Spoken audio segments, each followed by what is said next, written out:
Hey everybody, so welcome back to Jim Bob and the Weeds. Today what we're going to do is we're going to talk about rules for gardening as I go through and pull my weeds. So let's get in the weeds.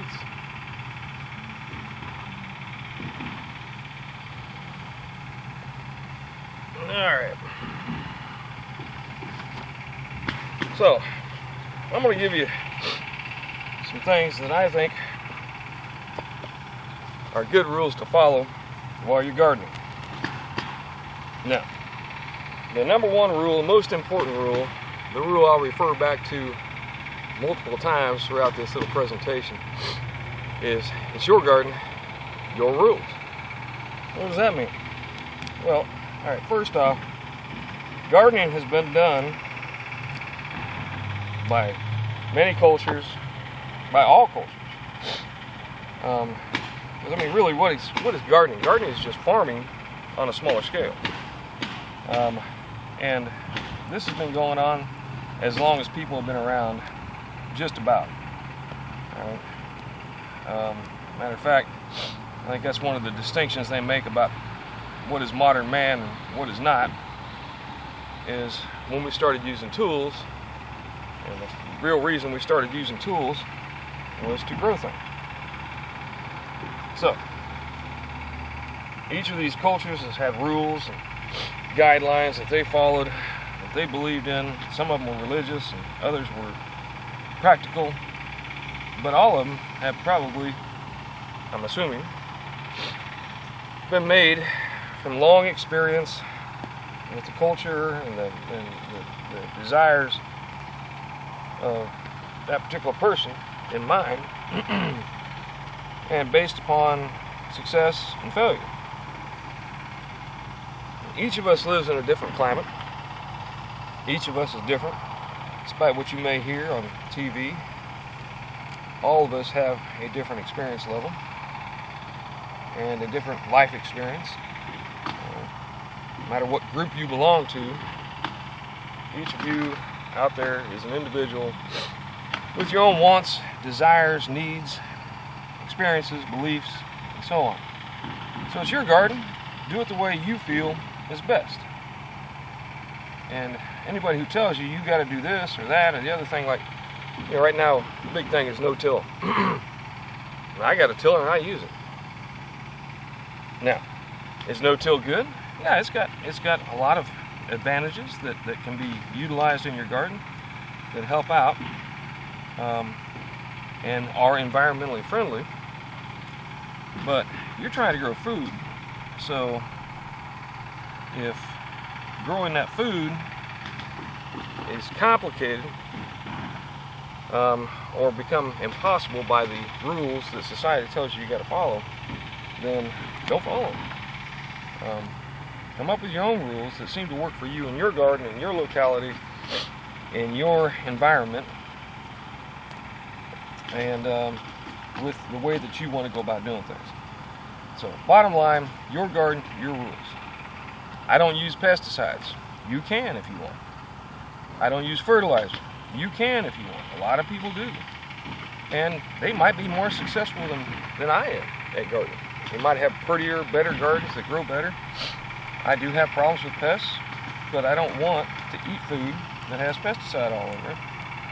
And my goal is to make my garden a little more natural by allowing the pests to hopefully balance out and take care of themselves. Maybe a little assistance here and there from me, but primarily I don't use, well, I shouldn't say primarily. I do not use pesticides of any sort, though I do kill pests when I see them, if I know they're bad pests,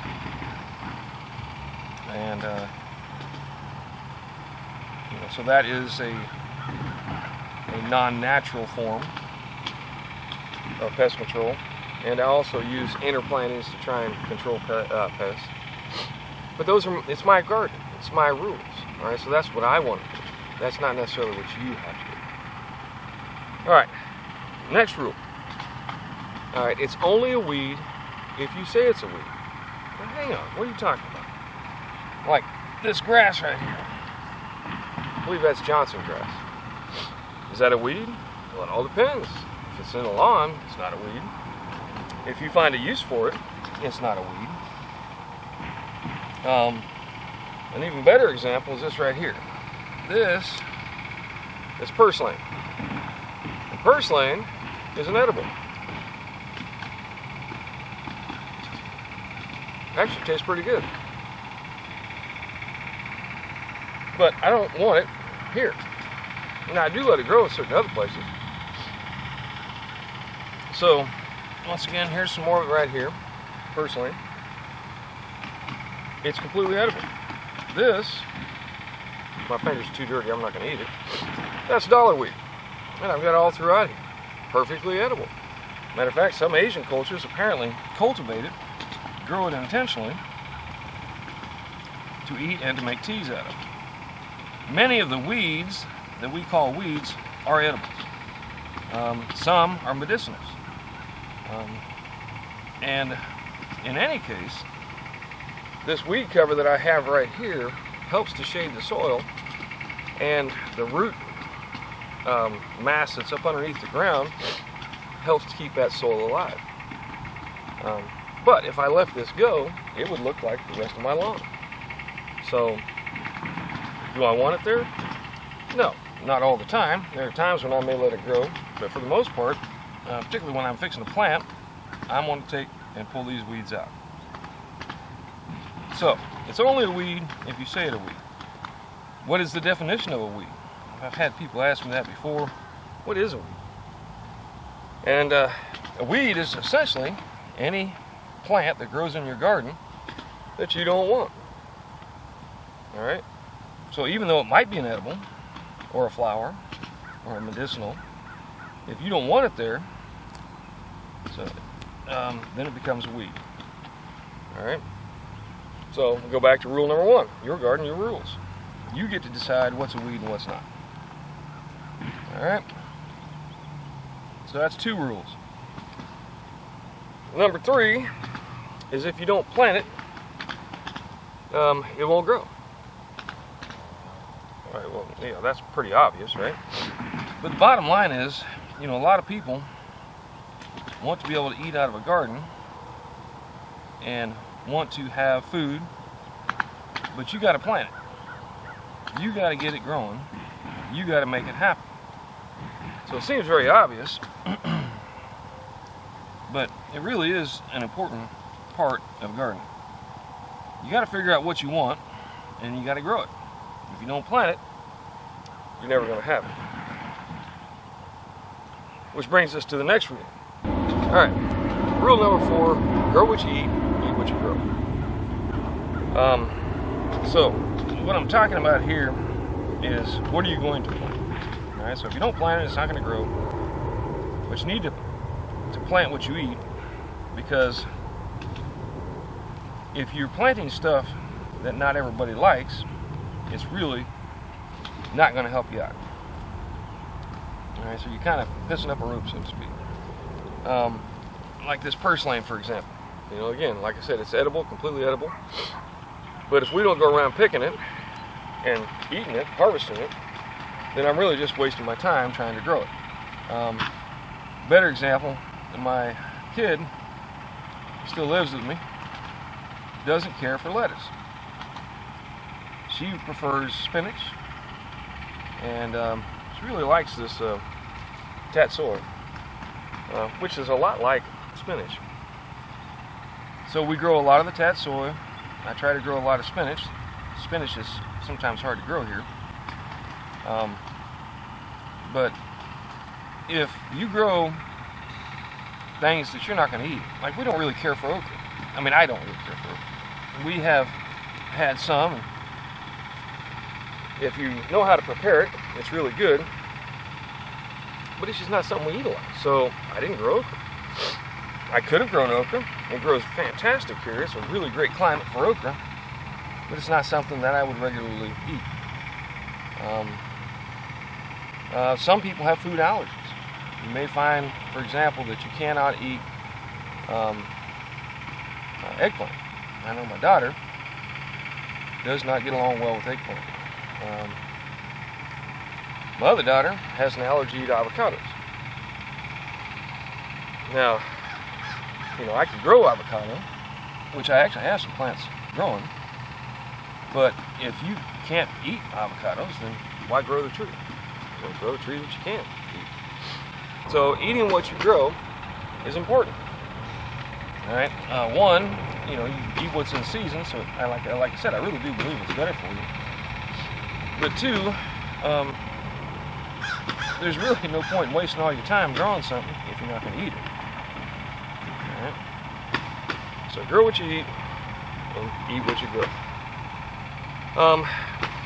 Now, for you new gardeners out there, or maybe those of you who don't have a garden and are thinking about starting one, I think this is one of the most important rules for you guys and for anybody in particular, and that is to start small and grow what you can and will take care of. The problem comes in, like here for example, I started out really big. I made a lot of garden, and I figured, well, I've got plenty of time, but I ran into a challenge because I grew so much. I was having a hard time making enough compost to keep my garden fertilized, to keep it healthy. And particularly because my soil isn't the best. I mean, a lot of it, excuse me, a lot of us are probably going to be gardening on less than great soil. And a lot of that is just a function of where houses are built. Because typically farmland is being farmed.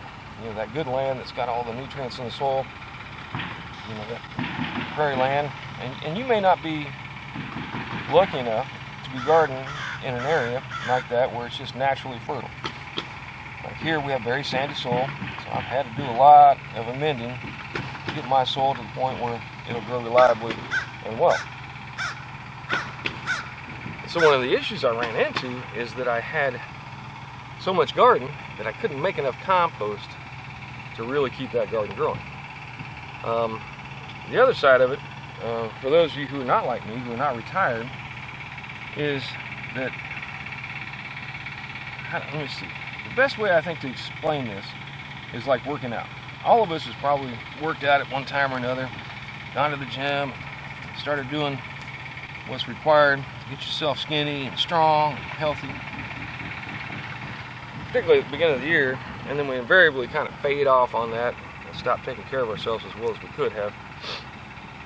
And usually the issue with that is not so much a lack of desire, but a lack of drive to keep going. It becomes a challenge on the time side of things, but also in just the willingness to go out and do the work that's required to get yourself healthy. Well, garden's kind of the same thing. If you build this massive garden, a whole acre or something, and you find that it's taking you a lot more time than you anticipated to care for it, to weed it, plant it, harvest it, then you're probably going to get really tired of gardening, and you may find yourself quitting. I mean, it's a whole lot easier to go get vegetables from the grocery store. I mean, it really is. And I mean, you can get them from healthy places like farmers markets, and, local gardeners that are selling their produce, and you don't have to garden. I mean, I highly recommend it. I think if all of us did it, it'd be a whole lot better for the environment. But you don't have to do it at all. I mean, that's your choice. Go back to rule number one: your garden, your rules. So when you go to putting in your garden and planning for your garden, my suggestion would be to start small. All right, get you a compost heap, clear you a spot, and then start with what you know you can take care of without it becoming a huge chore or a problem that will lead you, like working out, to quit. You know, I mean, every year we all make a New Year's resolution. Oh, this is going to be the year I'm going to get in shape. And a lot of us make a New Year's resolution. This is the year I'm going to grow a garden. But if you put too much on yourself at the beginning, you may find that it won't be long before you give up and say, you know what, this is just too hard. So, start small and grow what you can take care of. It does you no good to buy a bunch of stuff, put a bunch of seeds in the ground, only to let them die because you just couldn't get to it. I mean, trust me, I understand. I spent 24 years in the Navy.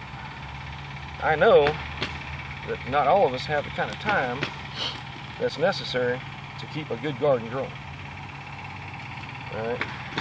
But on the other side now, there are a lot of different time-saving techniques that you can use, which we won't get into in this particular video, but ways that you can go about making it easier for yourself and cheaper to actually grow your garden. And the other side of it, when it comes to this, dude, growing a garden is a peaceful, relaxing, enjoyable kind of thing. It is hard work, but a lot of times it's a lot of that mindless work that allows you to think about life, to contemplate where you're at, what you're doing, and you know, you're out in the sunshine and the breeze, and butterflies and bees flying around you. It's a really cool thing. But if it becomes a problem, man, I gotta go back out in the damn garden again today, then all of that is taken away.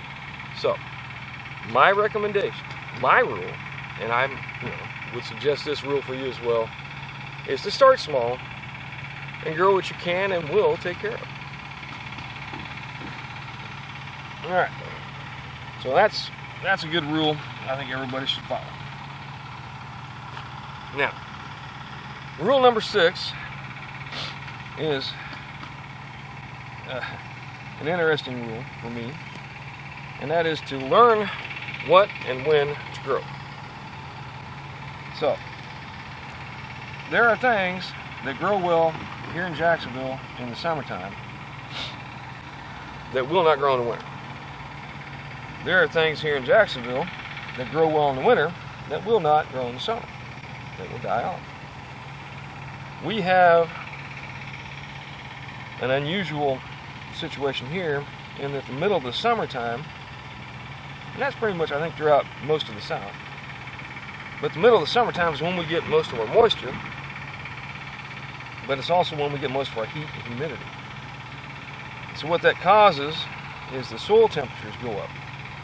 I think this is what it is. I mean, it's been my experience, but I believe what happens is that soil temperature gets up too high and it starts to kill off the plants.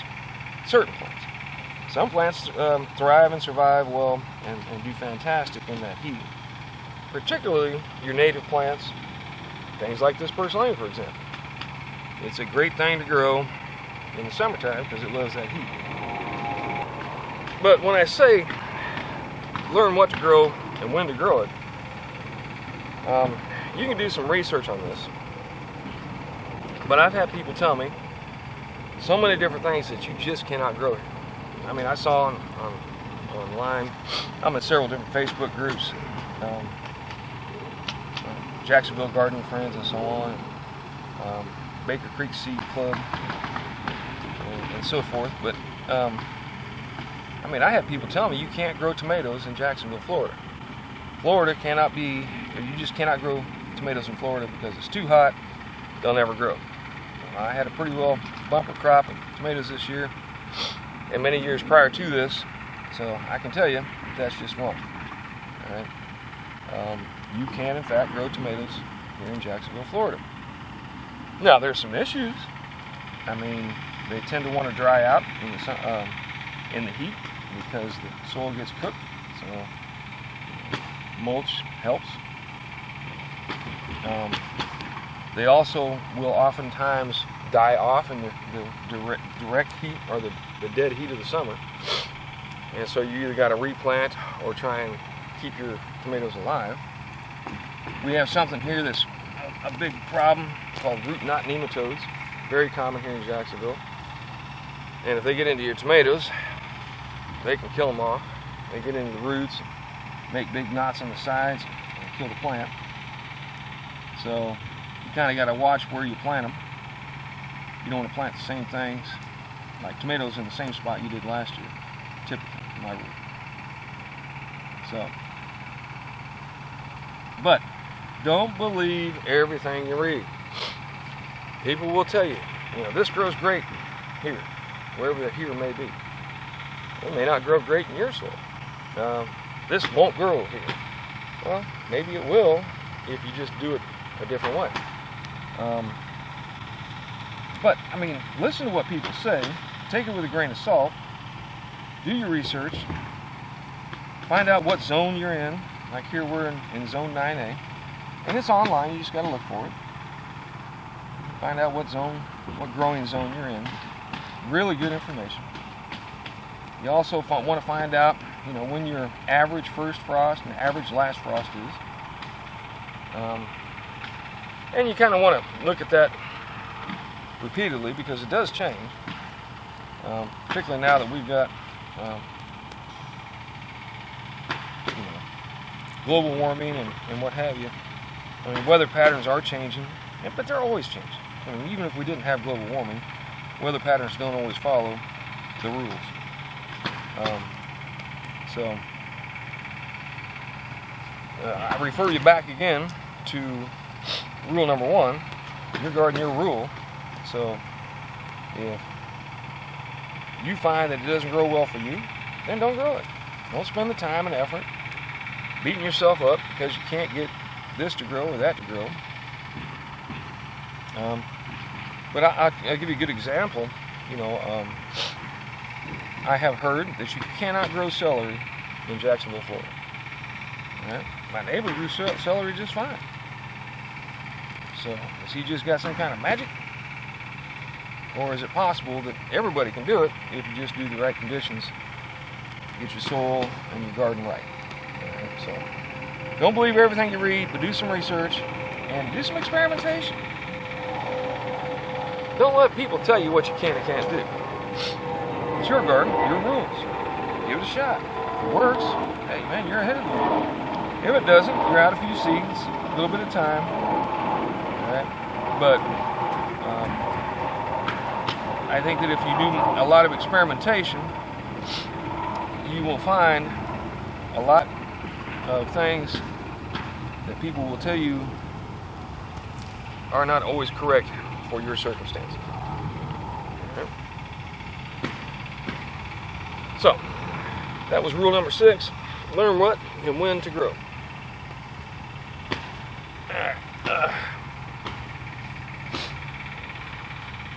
Rule number 7, water your crops. Now, you may live places like Oregon that get rain all the time, which presents its own challenges. But for most of us, you're going to have to water. Now, this is one of the areas where you can make up some time by automating things. If you're finding that you have to spend a lot more time in your garden than you really want to, that probably means because that you're working, you have a job, career, and you can't spend all day out here like I do. So you may find that automating your water system so that your crops get regular moisture will help you out a lot. I mean, it can be an immense time saver. But either way, you're going to have to get water to your crops. Crops won't grow without water.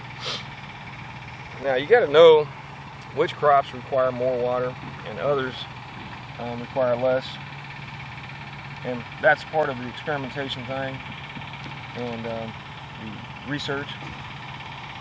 A lot of information. Man, I mean, we've never had so much available information as we have right now.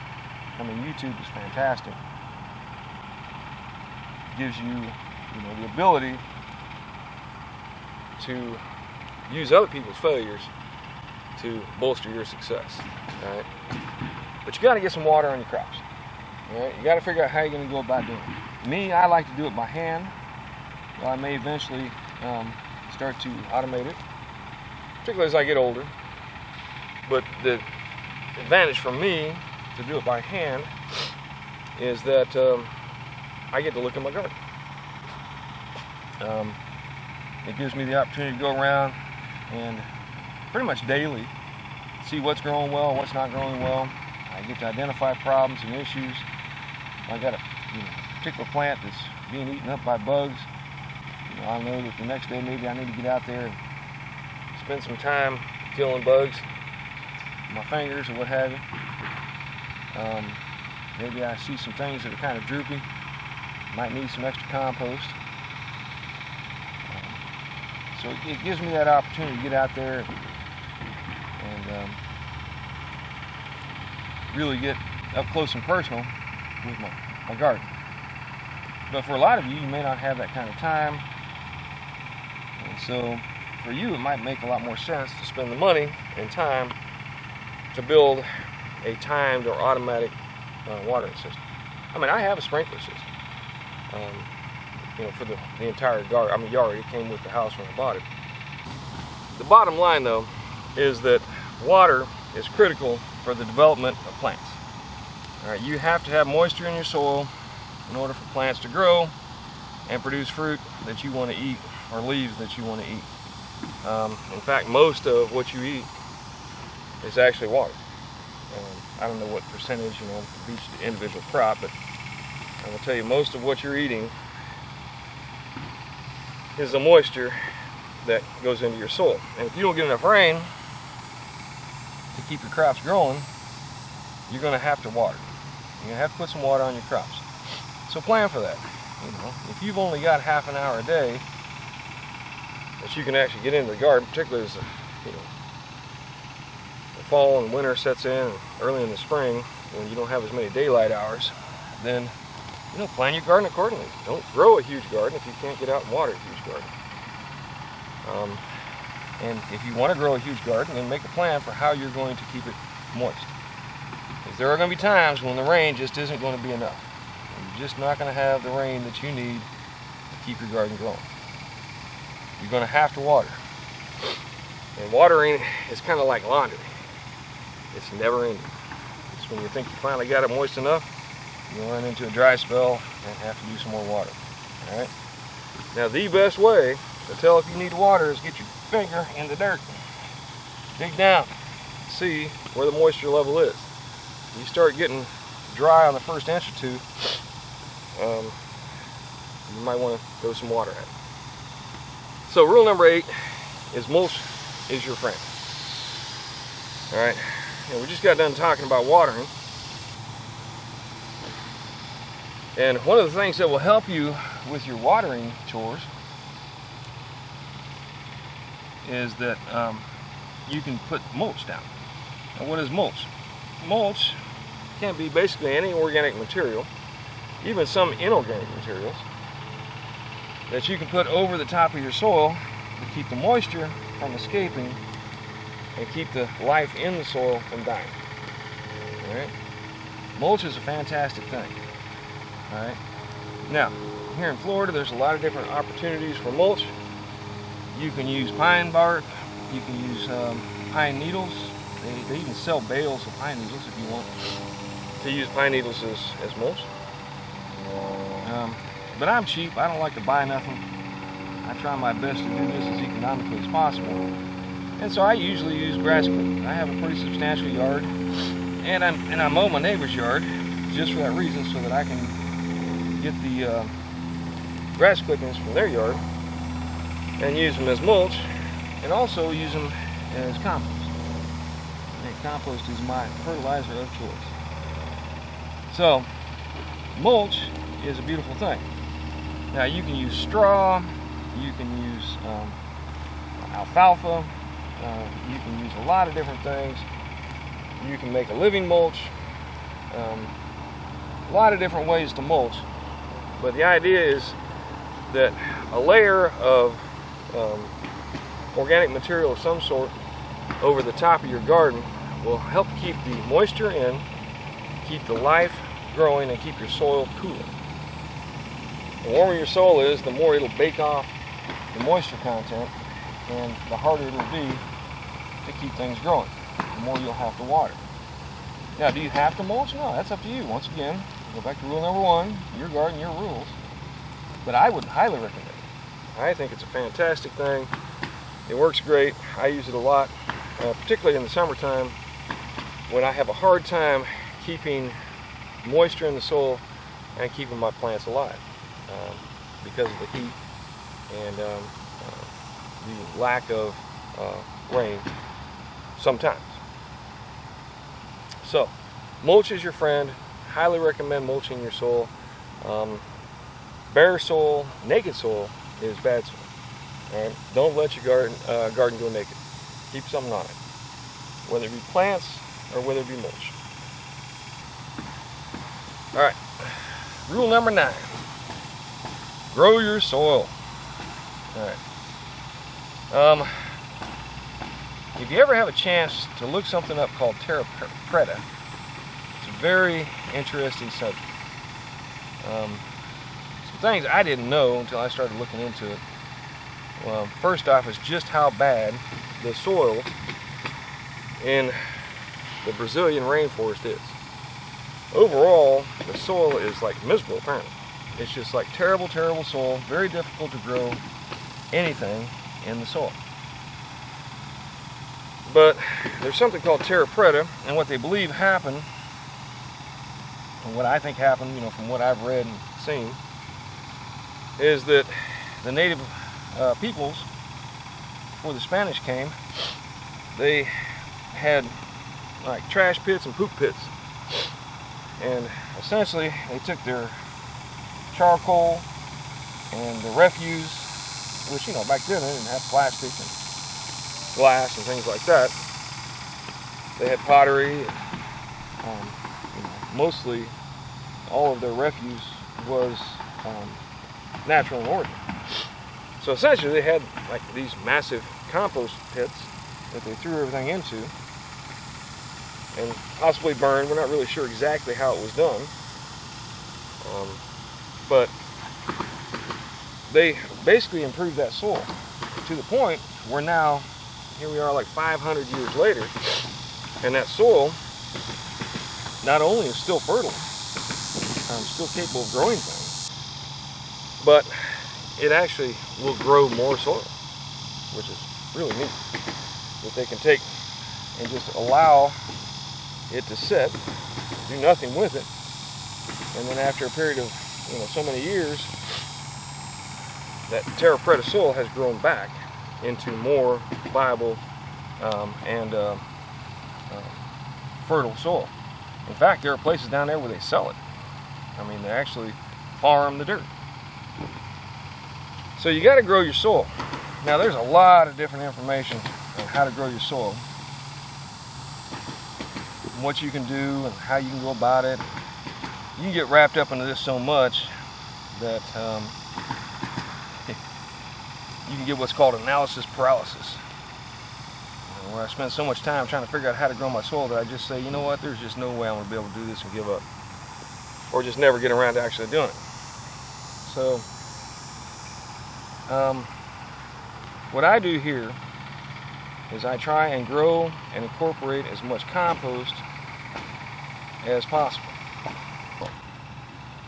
So a lot of studies and a lot of research has gone into soil life, and what they're finding, is fertilizer is great in certain instances, but in a lot of cases what happens is you create an artificially fertile soil. And what is far better is to grow that life in your soil, the microscopic life, the bacterial life, the small, minuscule animal life, like nematodes, even the root knot kind, right? Worms, and so on. So one of the things I've done here recently is I've started trying to make biochar. Now, when I first started gardening, really started getting into it heavy, I read about biochar and I'm thinking, all right, here we go. another one of them methods that everybody's got to follow. Look complicated, look like a problem, but it's not nearly as difficult as you think. And one of the advantages is that if you get charcoal into your soil, it provides a great home for bacteria, and it helps by soaking up moisture and maintaining that moisture in the soil. So it's a great thing to do, and like I said, I did a video on it, but I just didn't like the result, and it was my first time ever doing it. It just didn't come out like I wanted it to, and I learned some things. So I want to use the benefit of that experience, and I'll do it again here shortly, sometime in the very near future, and show you how I go about doing it. A lot of videos out there on it, and going back to that Terra Preta, that's a lot of what apparently has made that soil so fertile is the biochar, right, which is essentially just charcoal with bacteria living in it that allows that bacteria to spread and that life to spread throughout your soil. Right? But you got to grow your soil. Keep your soil alive. Keep your soil getting better and better every year. Growing vegetables is great, but growing your soil is by far and large more important. This has also been shown to be a fantastic way to capture carbon in your soil, is by getting that life going. All right, and I'm not going to go too heavy into it. There's plenty of videos out there you can look into, but keeping life in your soil is probably one of the most sustainable things you can do for global warming and for a sustainable future. Is getting that soil to come back to life. A lot of what we have done in the past 100, 200 years has killed off a lot of that. All right, so grow your soil. Get your soil growing. It's better for the planet. It's better for you. Makes better vegetables, better tasting vegetables. It helps with the environment. It's just all around a fantastic thing to do, and it's one way you can do your part for the rest of the world. So grow your soil. And then lastly is take care of your garden. I'm sitting out here sweating, and heat stroke, heat stress are real things. All right, but if you come out to the garden and you work your butt off, and you find yourself feeling weak and tired, and it's hurting your health instead of helping your health, then you need to do a better job of taking care of the garden. Keep hydrated, take breaks, and plan your gardening around your schedule. All right, gardening should be a pleasure. It should not be something that stresses you out. If your garden is stressing you, all right, most of you, who aren't retired, have enough stresses in your life. You don't need to be stressing over your garden. So if you find that you're stressing yourself, go back to rule number 5. Start small and grow what you can and will take care of. And grow what will be pleasurable to take care of. All right? Growing vegetables is not critical. You can grow flowers if you like flowers. If that'll de-stress you and make you feel better, getting out in and amongst the flowers and smelling them and seeing them and watching the butterflies fly, that's a fantastic thing, and it's great for you because it's a de-stressor. Probably the worst problem that we have as a society is the level of stress that we put on ourselves, that we allow to be put on ourselves. All right, stress will kill you. All right, more people die of heart attacks and such than just about anything else, and a lot of that just comes from stress. This is my de-stress time. I come out here, and that's why I started this whole series of Jim Bob in the Weeds, because I come out here and start pulling weeds and just sit and think. Think about this, think about that. Try and think happy thoughts. Try and enjoy myself, and it's a great way for me to take care of me because it lowers my stress levels. All right. I don't have near as much stress as I used to because I'm retired, which I think everybody should do as soon as they possibly can. But take care of the gardener. Make sure that you take care of yourself, or that you help take care of, whoever is the gardener in your house. Go out there and bring them a cup of water. Give them that time to go out and pull weeds in the garden so that they have that opportunity to de-stress and allow the concerns of life to slide off their shoulders. All right, but definitely take care of the garden. So those are my 10 rules for gardening. I'm gonna go back over them real quick. Your garden, your rules. It's only a weed if you say it's a weed, like this here. This is amaranth, which grows like a weed, and around my garden because I let it flower out and drop seeds everywhere. Totally edible. We put it in salads all the time. I love it. It tastes good. If you don't plant it, it won't grow. So, you know, if you eat a lot of potatoes, if you don't plant potatoes like this here, there's some potatoes I'm experimenting with. This one and that one there. And we eat a lot of potatoes. So I'm trying to figure out how to grow them in the fall. See if I can. And if I can do that, then that's something I'll try and do as we go forward, because you know, if you don't plant it, it won't grow. All right. Grow what you eat what you grow. You'll find that if you grow a regular garden, a good-sized garden, you got a lot to eat, and if you eat what's available, I think it's actually better for you in the long run. Plus, it's a great thing to be able to go out and get your salads or get your, veggies in your garden and not have to buy them from the store. Start small and grow what you can and will take care of. That's rule number 5. 6, learn what to grow, when to grow it, and experiment. Don't believe everything you read. All right. Give it a shot, try it out, see if it works. If it doesn't, then don't do it again. But if it works out well, then go for it. 7, you got to water your crops. You got to keep some water on your crops. Primarily made up of water. If you don't get them water, they're not going to grow. 8, mulch is your friend. Use mulch liberally, regularly, and as much as you think your garden will deal with. 9, grow your soil. All right, mulching helps to do that, but also compost and various other things. Grow your soil. Get you some worms growing in it. Get you some life back into the soil. Stop using chemical fertilizers because that just gives artificial life. It doesn't really give life. All right, grow your soil. Read up on it, find out about it, and do everything you can to get that soil growing so that you can grow much better in that soil. And then lastly, and probably most importantly, is take care of your gardener. Make sure you take care of yourself out here. This should be something that is pleasurable, enjoyable, and helps with your mental health as well as physical health. If it isn't, then you're going about it wrong. All right, so thanks once again for stopping by and listening to me rant while I pull my weeds. I'm trying to make this a pretty regular thing. So if you enjoy it, then please give me a like, subscribe, and let me know what you think. Give me some comments.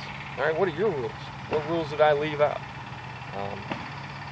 But keep in mind, rule number 1, it's your garden, your rules. All right, thanks for stopping by. Y'all take care and grow something.